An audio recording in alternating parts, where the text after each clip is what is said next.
Bien, buenos días. Espero que estén teniendo un buen lunes. Sé que es inhábil, pero pues digamos que aquí se sigue trabajando porque es una asignatura en línea.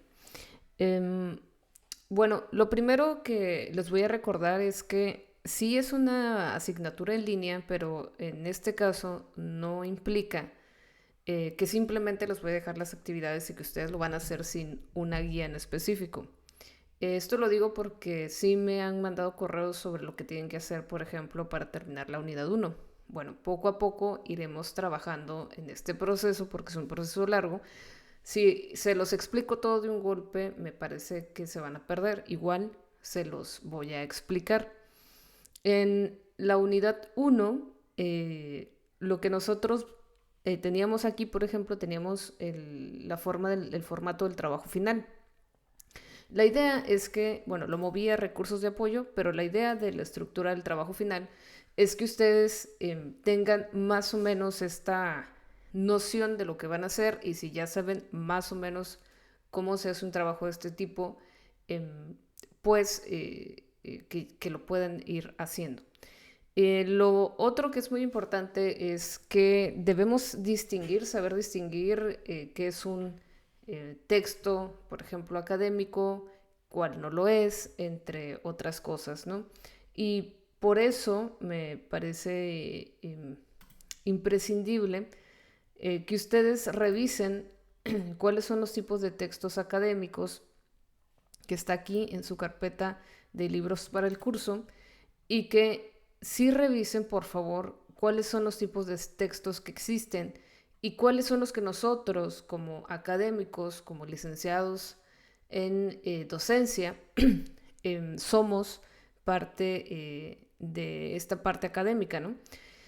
Em, lo primero que nosotros tenemos que ver es que cuando nosotros hacemos ciencia, o la principal diferencia entre un científico y una persona técnica, es que una persona técnica que ahorita se ha desvirtuado mucho la parte científica y también a veces no nos damos cuenta que la licenciatura ya no es suficiente, los técnicos se dedican a hacer las cosas una y otra vez y digamos que en actividades muy mecanizadas y sencillas, mucho más sencillas que lo que haría un científico, porque el científico lo que toma en cuenta es el proceso científico, el método científico.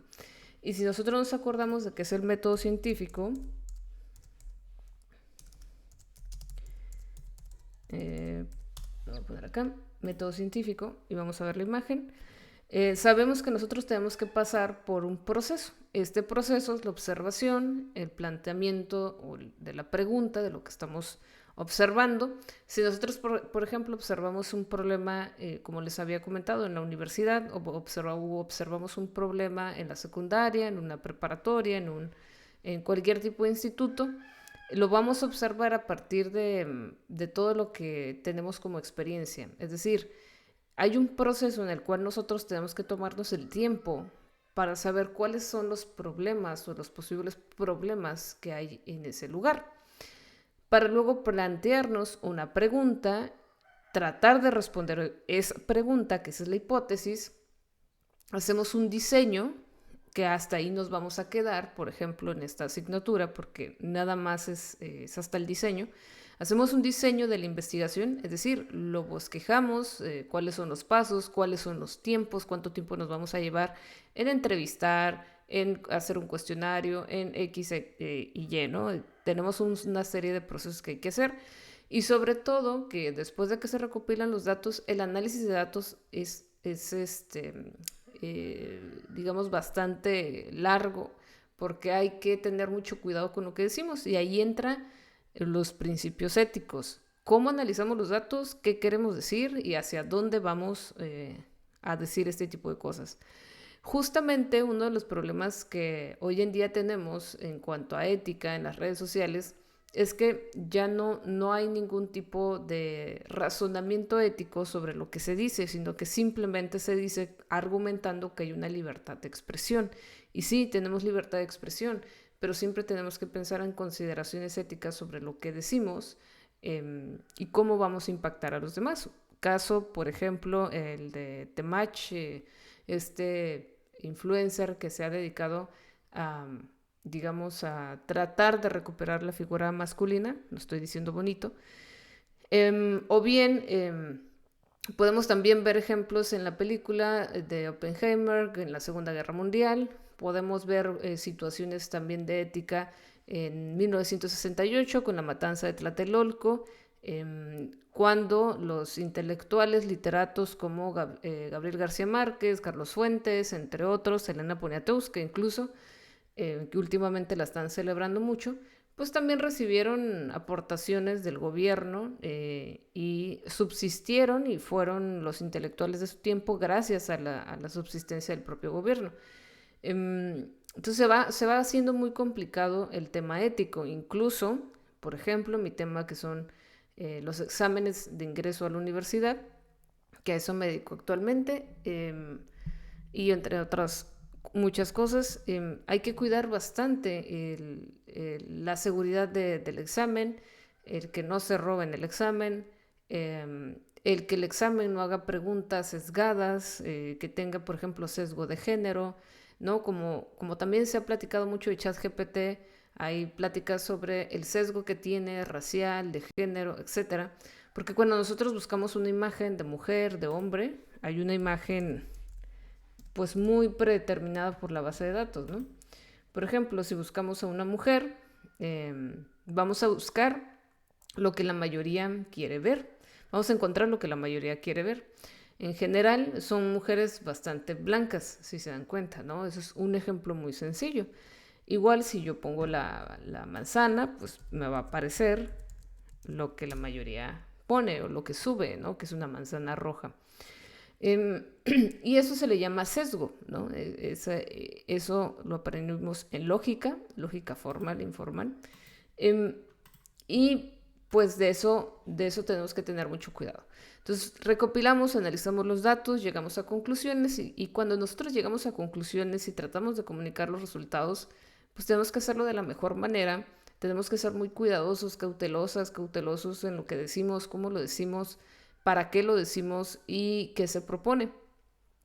Ahora, hay dos formas, bueno, hay varias formas de hacer investigación que vamos a ir ahondando un poco en ello. Pero por un lado es una investigación científica larga, digamos, en la que el científico no se entromete en las posturas de la realidad, no participa en la comunidad, solo que ve el problema desde afuera y trata de analizarlo.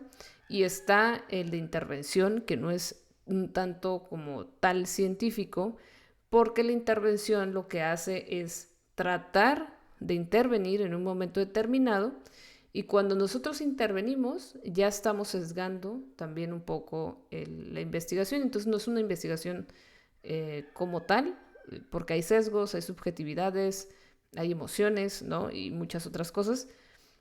Y al final, digamos que esa es una problemática muy grande en el campo de la educación, porque siempre está la pregunta, o intervengo para solucionar o investigo para solucionar algo pronto, no de una forma pronta, o investigo para que con esta información pueda ayudar a largo plazo a este tipo de realidades o comunidades y tratar de dar una solución más objetiva también a lo largo del tiempo, comprobando que así sea, ¿no?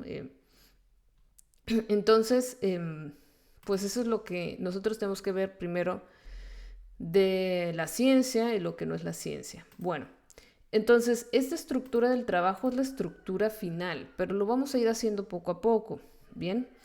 La primera parte es que ustedes van a redactar este texto. Es muy parecido a un proyecto, un prototipo, un prototipo, donde nosotros llegamos solamente al diseño de la investigación.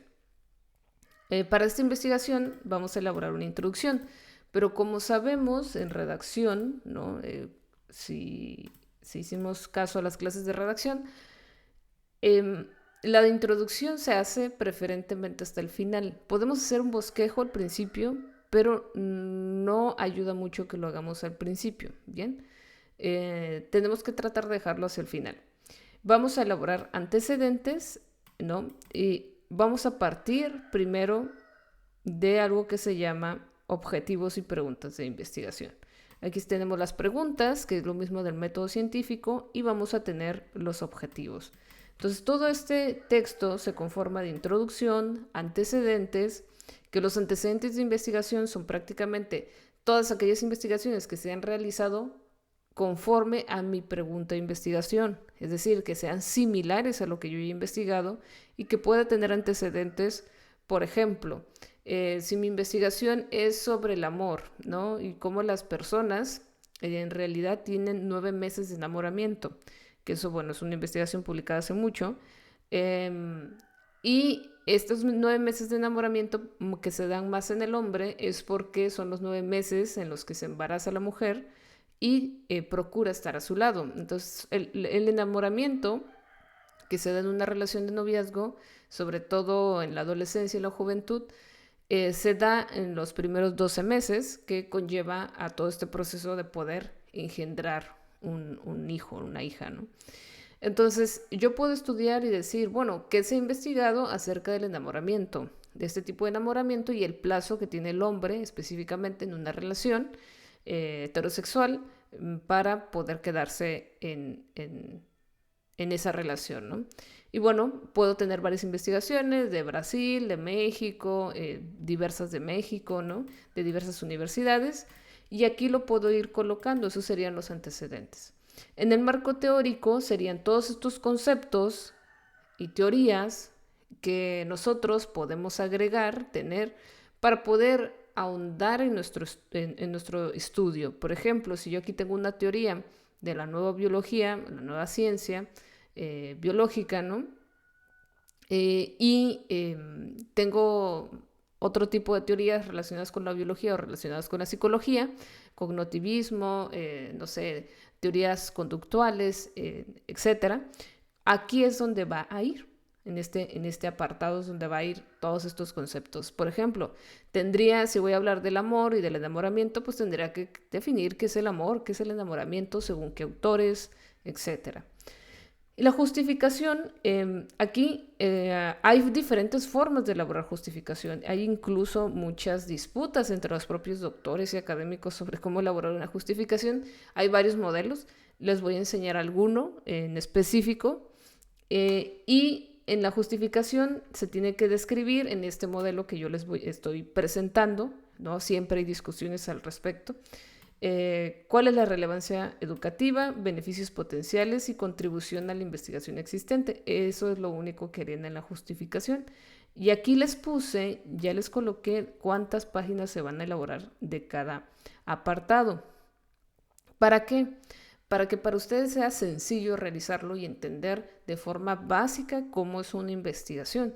Pero ya cuando avanzamos en posgrados entendemos que hay muchísimas formas de hacer investigación y muchísimas formas de presentarlas. Esta es una de las más básicas, las más predefinidas y a veces las más aceptadas por la comunidad científica y académica.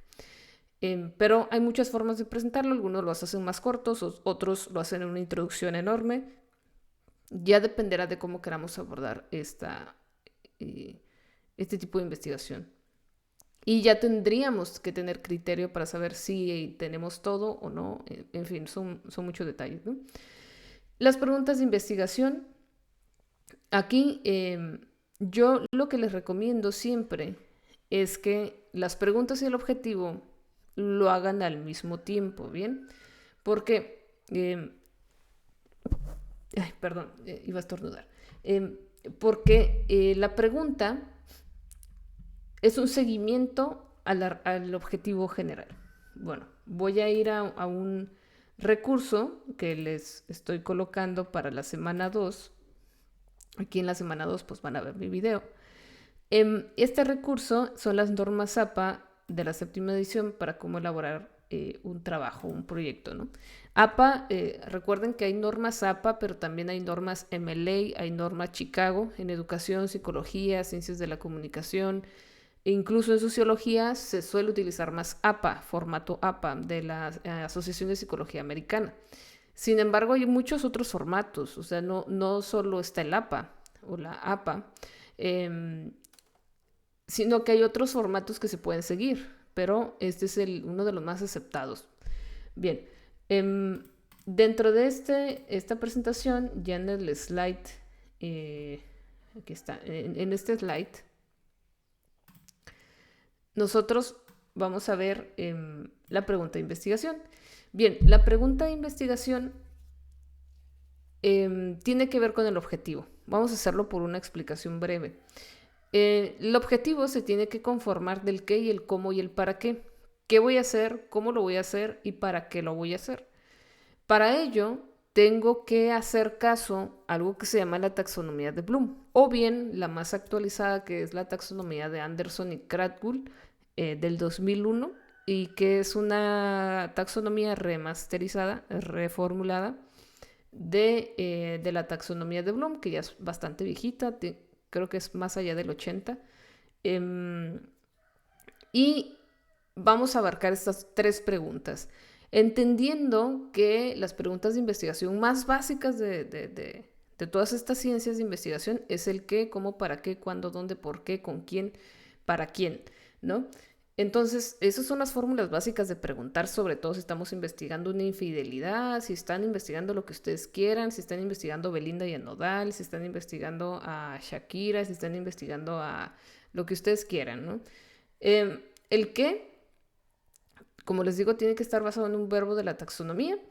Por ejemplo, conocer. Si yo voy a hacer un análisis sobre el amor, en tiempos de pandemia, por ejemplo, que aquí puse, pues primero voy a poner el verbo conocer.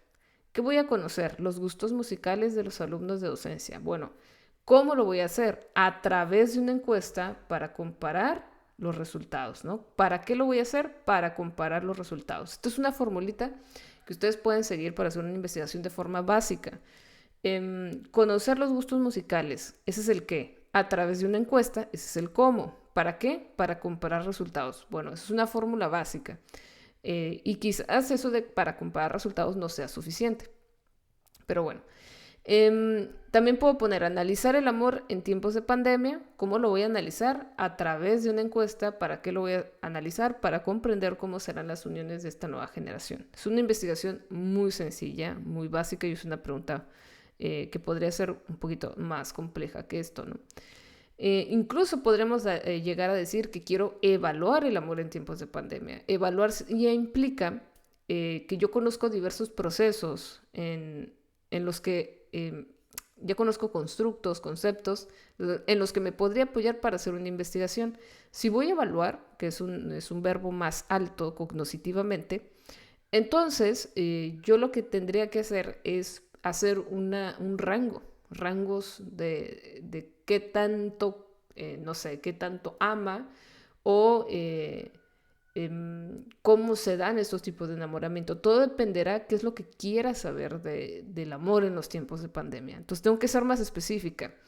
Sí quiero analizar el amor en tiempos de pandemia, pero ¿para qué, no? Para comprender cómo serán las uniones de esta nueva generación. Bueno, analizar el amor en tiempos de pandemia tal vez para comprender los niveles o comprender, para comprender si seguirán juntos en los próximos 5 años. O analizar, por ejemplo, que en 2020 cuántas relaciones rompieron, se divorciaron, ¿no? Entonces ahí también podría hacer un análisis de ese tipo. Y bueno, si yo tengo, por ejemplo, conocer los gustos musicales de los alumnos de docencia a través de una encuesta para comparar los resultados, la pregunta va a ser muy similar al objetivo. ¿Cuáles son los gustos musicales de los alumnos de docencia? Eso es lo que yo estoy buscando. Y la pregunta, si se dan cuenta, aquí nada más abarcó el qué, pero también podría poner cuáles son los gustos musicales de los alumnos de docencia o cuáles son, no sé, compararlo ya con música de banda contra reggaetón, contra pop, contra etcétera, etcétera, ¿no? Que ahorita hay varios movimientos. Pero podría ser algo más específico. cuál es la música, ¿no?, de banda, o cuál es el gusto musical más escuchado por los alumnos de docencia. Ahí podría ir modificando bastante la pregunta, ¿no? Por eso, en general, pensamos que hacer esto no conlleva tiempo, pero en realidad es que lo tenemos que hacer el ejercicio, tratar de hacerlo, volverlo a ver, volverlo a releer y releer y releer y revisar hasta que llegamos a un punto, ¿no? También les voy a poner por ahí la taxonomía de Anderson y Krathwohl, que, como les digo, se basa en la taxonomía de Bloom.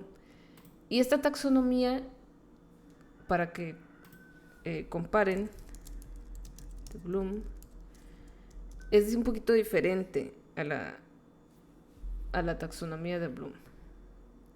A ver.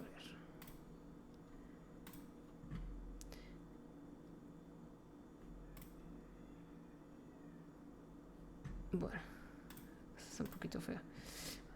Esto, por ejemplo, sería la taxonomía de Bloom. Aquí tiene conocer, comprender, aplicar, analizar, sintetizar y evaluar. Para Krathwohl, el evaluar se vuelve el quinto nivel. Para Bloom es el sexto. Aquí movió un poquito Anderson sus niveles cognitivos. ¿Qué son los niveles cognitivos? Bueno, son las formas en las que nosotros, como seres humanos, vamos avanzando en cómo aprendemos algo. Cuando nosotros ya lo aprendimos completamente, ya somos capaces de crear. Por eso, por ejemplo, con el tema de la inteligencia artificial, algo que se ha cuestionado mucho es la creatividad, y la creatividad viene de crear. Entonces, el proceso más complejo a nivel cognitivo es la creación. Por eso se dice que todavía ChatGPT, Bing y entre otros no alcanzan a desarrollar la parte cognitiva de la inteligencia del ser humano, que sería la creación, ¿no? Bueno, esto lo puedo explicar de una forma muy sencilla. Imaginemos que soy un bebé. Yo soy un bebé, o tenemos un bebé, y le damos una pluma, un plumón o algo que pinte. Bien, primero el bebé lo que va a hacer es conocer el objeto. Lo conozco, igual que usted los conozco, pero puede que no los comprenda. Es muy diferente conocer a comprender. Ustedes pueden conocer a su familia toda la vida, pero no comprenderla. Y eso es bien importante. Mucha diferencia entre conocer y comprender. Entonces, ya lo conocí, y el punto es que ahora lo tengo que comprender. ¿Cómo lo voy a comprender? Pues decodificándolo, definiéndolo con mis palabras cómo es el plumón, derivándolo, describiéndolo, determinando, diferenciando, distinguiendo, ejemplificando. Así es como comprendo el plumón. Lo aplico, actúo, lo clasifico, lo digo, lo demuestro. Aquí podemos decir que ya lo comprendí, ya sé que esto es un plumón, sirve para pintar, así me lo dijeron, sirve para pintar, y entonces lo puedo aplicar, pero resulta que lo aplico en la pared, y me doy cuenta que me regañan, o regañamos al bebé, y entonces ese bebé, ese niño, lo que va a hacer es entender, comprender que ahí no se hace, ¿no? Que tiene que ser específicamente en una carpeta, en un portafolio, de hojas de portafolio, etcétera, etcétera. El cuarto nivel sería analizar. Bueno, ya puedo clasificar plumones, ya puedo comparar los unos y otros, ya puedo examinarlos muy bien, los puedo identificar. Si me dicen que es una pluma azul, sé que es azul, si es roja, si es verde. Incluso sé que un plumón no es igual que una pluma. Y entonces yo ya puedo evaluar y puedo decir, me gusta más el plumón que la pluma. Y el sexto sería crear. Ya puedo crear mi propio plumón, ¿no? Pero para que el niño llegue a la creación, pues tendría que pasar muchos otros procesos cognitivos, de aprender muchas otras cosas para llegar al elemento de crear su propia pluma, plumón, etc. Esos son los niveles cognitivos. Nosotros vamos avanzando poco a poco, ¿bien? Entonces, lo que vamos a hacer en esta semana es algo muy similar. Vamos a iniciar con nuestro objetivo de investigación. Ustedes van a ir calentando motores. Esto no quiere decir que ya es su objetivo para su investigación final. Si lo pueden hacer, está bien, pero recuerden que esto se basa en algo que ustedes hayan visto hipotéticamente o que sí hayan visto. Y además es bien importante que esta investigación sea orientado a docencia de la lengua y la literatura, no que sea una investigación sobre no sé, K-pop u otra cosa u otro tema. No, necesitamos que sea una investigación enfocada a la docencia de la lengua y la literatura. Bien, entonces lo que ustedes van a hacer es que van a elegir un contexto educativo de su interés que se relacione con la lengua y la literatura. En un post inicial en el foro, o sea, en este foro, van a describir el contexto educativo seleccionado, van a incluir detalles como si es primaria, secundaria, universidad, cuáles son las características de los estudiantes. Aquí más bien es bachillerato, se los voy a cambiar, porque se supone que su carrera está orientada a secundaria y bachillerato. Características del entorno, si es rural, urbano, cualquier otro aspecto relevante. Van a definir los objetivos de investigación. Van a definir 1 o 2 objetivos de investigación y lo van a publicar en el foro, tanto el contexto como el objetivo. Y eso es lo único que van a hacer para esta ocasión. Y van a tratar de comentar a 2 compañeros por lo menos para saber si alguien no detalló bien el contexto, si alguien detalló de más el contexto, todo eso lo van a hacer aquí.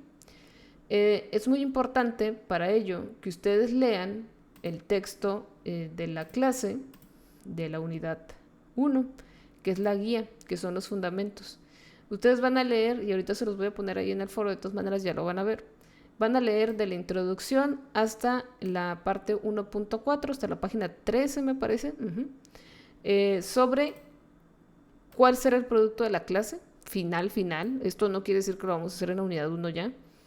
Los fundamentos de investigación educativa y su impacto social, semejanzas y diferencias entre las ciencias naturales y las ciencias sociales. Eso es lo que van a leer para comenzar. Bien.